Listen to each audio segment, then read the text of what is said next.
couple months ago, I had this thought that I'm going to be a millionaire.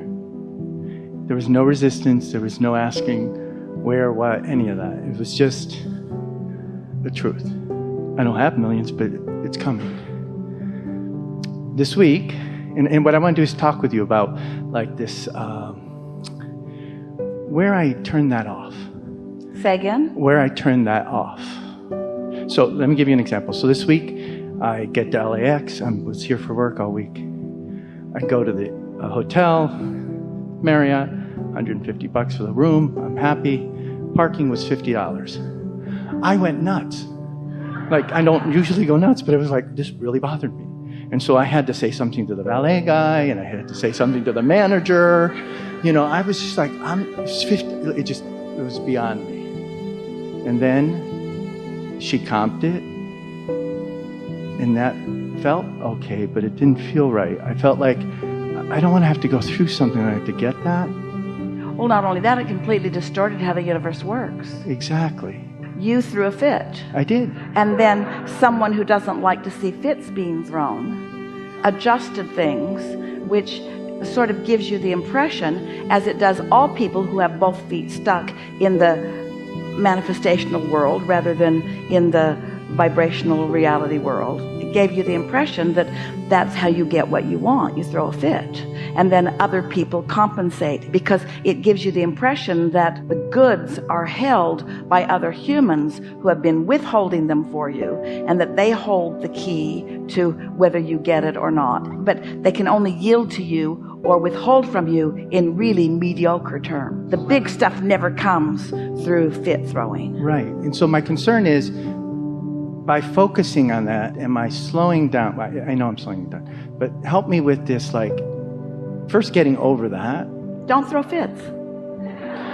What if Do you have any other questions? No, but what if I don't want to pay $50 for parking? How can I manifest that? Go somewhere else. I like that hotel. Then pay the $50 and don't throw the fit. These are the cooperative components. I want the red dot to connect to the red dot, but now it's in the way with the blue dot. Well, I don't want the blue dot to be in the way of the red dot. Well, then figure it out. Figure it out. There's a way to figure it out. There's a way to get it all. That the path isn't through manipulating others and getting them to give in or to compensate for you. The way to it is by finding a way to be satisfied anyway.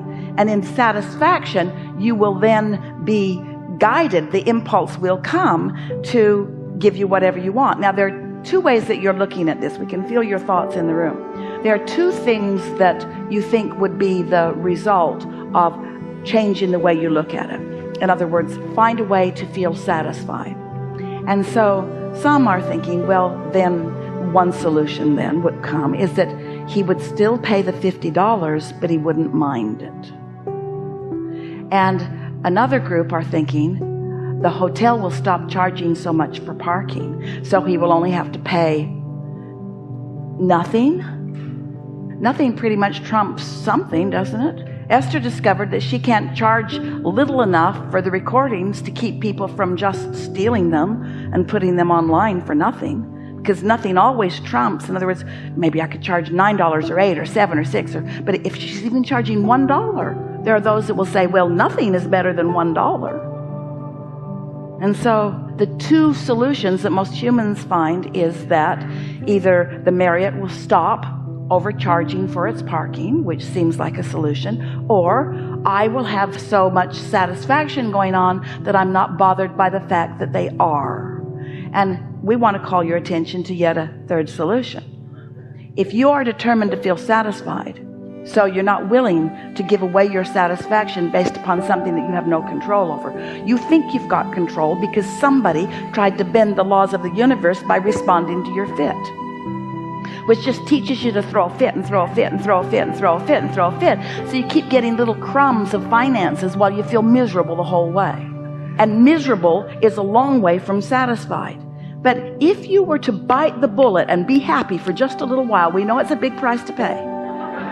But if you were to really care about feeling satisfied, what would happen is abundance would flow in, and the $50 would feel irrelevant to you in the scheme of all of the abundance that is flowing to you. So You could, for example, you could acknowledge, let's get your yellow pad out, and it's first thing in the morning, and we've inspired you to write your pad, and you think the Marriott charged $50 for parking. This just seems like price gouging, and it just feels like such unfairness. And I can't change it, let's say. I can't throw enough fits to really solve that all the time. And so I want to find some way of soothing myself. So I'm going to try to take that subject, that prickly, annoying, maybe even more than annoying subject of dissatisfaction and beyond. And I'm going to see if I can find any satisfaction in it. So, because you want to feel better, you go down that path and you think, most things are about supply and demand. And clearly, there's not unlimited parking. And so they've got to find some way of sorting it out. Would I feel better having no parking available because they've given it all away to all the people that got here first? Because there was no way for people to discriminate. If Esther charged nothing for this seminar, there would be no room for the majority of you who are here now. The supply and the demand. If there was no charge for the parking, it may have very well been all filled up and no place for you to park at all. Is that more or less satisfying? Well, that's less satisfying. I am appreciative that there was a place for me to park. They could just get so tired of people complaining about the parking situation. People that aren't willing to pay for the cost of the parking structure, who aren't willing to pay for the security of the parking structure, who don't care about the maintenance of the parking structure, who don't care about the maintenance. The management could just be so tired of dealing with people who are so upset about parking that there could just be no more parking. Would that be more satisfying? No, that's less satisfying. Well, what's more satisfying? Parking. Well, how can I soothe that? So it's only the money and the parking that's bothering me. So is it really what they're charging? Because there are all kinds of things that you can spend your money on. Are you throwing a fit over everything? Esther remembers finding a blouse many, many years ago that cost so much money and she could not afford it. And she was furious with the department store that they would have the gall to ask that much money for something that she really wanted that she couldn't afford. It was like, how wrong can you be? Why would you do that to me? Why would you cause me to want something that I believe I can't have? I believe I cannot park with ease. I believe that I cannot afford to park with ease. My feeling about my personal prosperity is such that I cannot buy for myself ease. I have to buy for myself instead suffering. I'll park 10 miles away and I'll walk in. I'll Uber in. I'll Uber in. I'll Uber in. Then I don't have any parking to do. I'll Uber in. What? You want $65 to get from the airport to the hotel? Are you crazy? You got to let them do whatever they're doing, and you got to decide that you can't find your happiness by controlling them, because there's always going to be another one that is uncontrollable. All you can control is your relationship with your prosperity, and that's what this is about. This is about your relationship with your prosperity. It's not about how much parking costs. It's about your relationship with your prosperity. And that blessed contrasting, overcharging parking garage pointed out to you the imbalance in you about your financial abundance and prosperity. It just showed you that you're not in balance yet. You're still wanting others to do the adjustments so that you can be prosperous. I want the whole world to charge less for everything, and then I'll be rich. If everybody would just give everything away, then I wouldn't need money that I don't have. So to continue that story, the company paid the money, so it's not even mine, A. B, the next day I went to another Marriott, and again, they had $15 parking there. They never charged me. Then the third Marriott I went to charged me $30, but I decided at the counter, I wanted peace more than I wanted to be upset about parking. And then when I got here this time, the nice guy caught me. And I just said, oh. And he said, that's okay, I'll take care of it. So it felt like... Just out of the blue? Just out of the blue. I said, oh, that's a little high. And he goes, yeah, I know. No, so it wasn't out of the blue.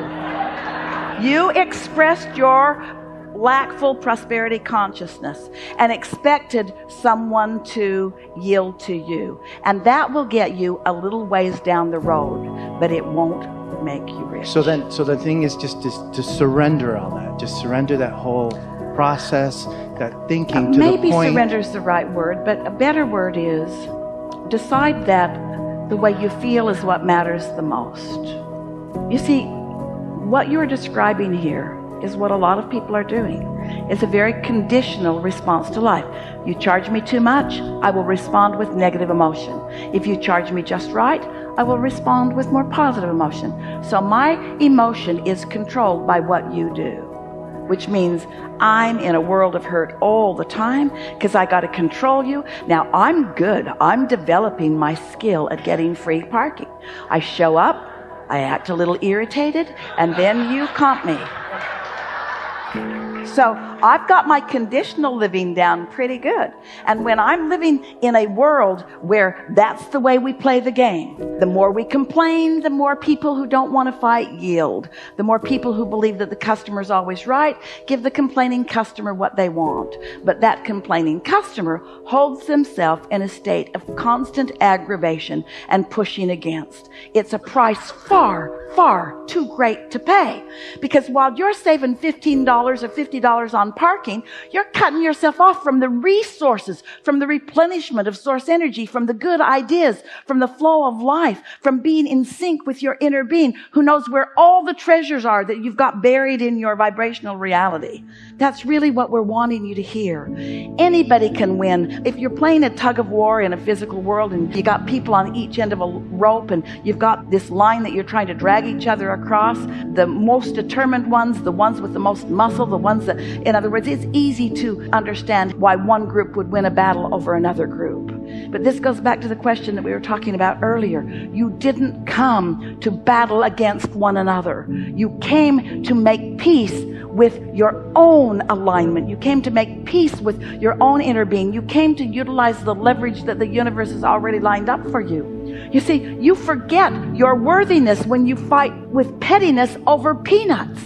It's like you forget how worthy you really are. When you're demanding of what comes to you, you've forgotten what's being offered to you. You forget that not only is it just being offered to you, it's being offered to you in specific proportion and in perfect accuracy of detail of everything that your life has caused you to ask for. If you could see the vortex that you've created and understand the care with which your inner being is aware of it, and understand that your inner being knows each and everything that you've asked for, and you're deserving of all of it, and knows your vibrational relationship to every bit of it. If you could just accept that a little bit, or just find a reason to feel satisfied and watch how much the universe yields to you, it is our promise to you that you will stop feeling like you need to nitpick over who else is doing whatever they're doing. See, what happens is when you've got your feet in this physical world, you want so much for them to get you. That's why you complain to the valet guy, and then you complain to the front desk, and then you complain to the manager. You'd go all the way to the Supreme Court if you could, in order to get them to get you, because you're so sure that you are right. And what we want you to understand is you can be absolutely right with the facts and crossways of your own vibration, because it doesn't matter how right you are, this wadded up anger and negative emotion is preventing you from your connection with what really will lead you to all of the ultimate things that you've been asking for. There is no giant right and wrong in the sky. There's just you letting in what you're asking for and you not letting in what you're asking for. And when you're demanding it of other people, you're not even beginning to let it in, because they don't hold the keys to your kingdom. You do. And your emotion is letting you know whether you're flowing in the direction of all the resources that are all lined up for you, or whether you're pulling against them. And oh, we understand. Nothing makes you feel more like throwing a fit than moving away from who you really are. Nothing makes you feel more justified in your anger than to be pinching off the resources, especially when you've thought as much as you've thought, and you've put as much as you've put there, and you care as much as you care. Nothing feels worse than moving in opposition to that. And there's not enough comp tickets in the world to compensate for moving away from what you naturally will receive.